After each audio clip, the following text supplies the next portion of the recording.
guys, Hannah Byron here. Today I want to talk about my new book that is coming out next week. I haven't got a book yet, but I have this board made already of the cover. So the book is called Miss Agnès. It's part of a duet. The second part, Dr. Agnès, will come out in May. And it's novellas, two novellas set in France in 1908.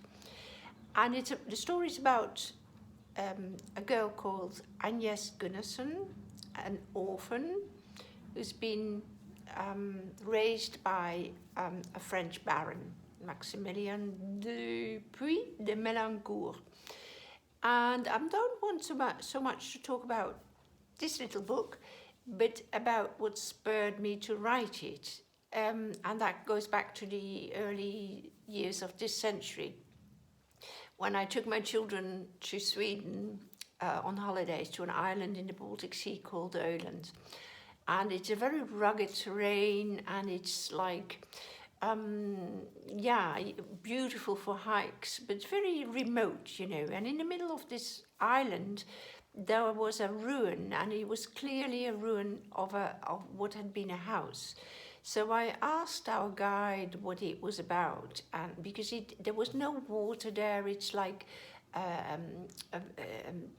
very dry area, very far away from civilization. So when you were standing at ruins and you could see the village with the little white church in the background where the people lived, it just set off my fantasy. Of course, why would anyone want to live so far outside of civilization, you know, in such a terrain where there is no water, where it's really, the winters are terribly cold there and long. So that set off my idea, and with this white church in the background, I was just fantasizing about, you know, a vicar's daughter who had, for some reason, fallen from grace and had been forced to live there. And my friend at the time, I mean, he sadly passed away. He knew that area very well, so he went into the Swedish archives and he actually tried to find out found out that a poacher's family, had lived there at the end of the 19th century. So that sparked further thought. So in 2016, I wrote a story about a young girl, Ingrid, whose father was a vicar in Smedby. Smedby, I probably don't pronounce it the right way. So in this village, and she had, from her goodness, she had sort of become acquainted with a poacher, but somebody who was really outside society, but she really tried to, from her Christian beliefs, she tried to integrate him into society. But that worked against her, and she was, you know, pushed out of, and sort of, her father didn't want to have anything to do with her because he believed that she was, you know, having something with him, which was not at all either his plan or hers. So she ends up in this house that he built against his wishes as well. And it was just a terrible, cold and lonely existence. So these people are thrown together and actually start some sort of relationship.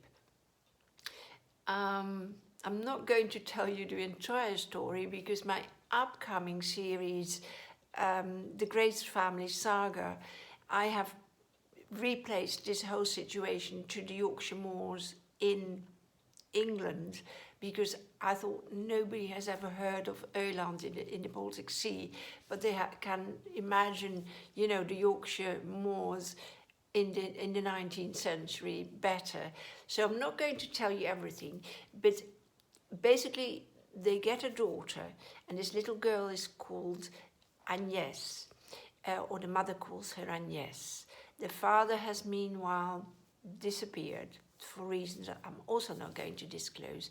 But before Ingrid was, you know, expelled from the community, she had a French tutor, Maximilien de Melancourt, who for reasons of his own had left Paris and had become a tutor on this remote island in Sweden.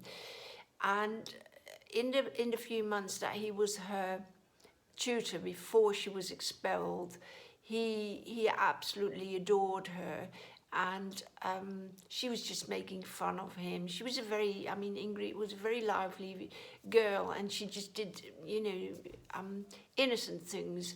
But the end of that story actually is that he finds her in these ruins, but he's unable to save her. But he does take in her little daughter, Agnès, so he adopts her. And during the time that Ingrid and Agnès live together in this ruin, there is a little dog called Gava, which means gift in Swedish, and he sort of helps, or it's a she helps Ingrid during the cold winter to get, to chase rabbits so they have something to eat. And Gava, who makes an appearance in this book as well, she's 15 by that time, is Agnès' companion, and has never been separated from her for the whole 15 years, because at the start of this book, Agnès is 15 and living in France with her adoptive dad. And that's where the story takes place. There is a mentioning of Ingrid in the story, but only as backstory. And so in a different aspect, this story will come back in the Grace family saga, where Grace Hunt is the vicar's daughter who falls from grace. But that is, so it's a play of my imagination. But it was definitely inspired with this beautiful area on this island. I really hope when we can travel again to go back there, because sadly, as I said, my friend has passed away, so he can't be a guide anymore there. But there are these places. I mean, Ireland has some of these remote areas as well. I think every country has them, especially, except for Holland. It's so densely populated here. But where you dream away about, you see these sort of, well, I love these romantic stories of where people try to survive under difficult situations. And my heroines are always very, very strong and strong-willed and stubborn. So, but this is just some background to where Agnès starts here. And she's just a lovely girl. She doesn't have any recollection of her mother, because she was 1 year old when Max found them. So, and she's just brought up in luxury in Paris, and they have a castle in Picardy as well. So she's lacked nothing, but she just doesn't have a mother figure, and she's sort of introverted and a bookish type of girl. I will talk more on Agnès next time. It's on pre-order right now, so I'll leave some links, or they are already here, but I just wanted to give you some background information. Talk to you soon. Bye.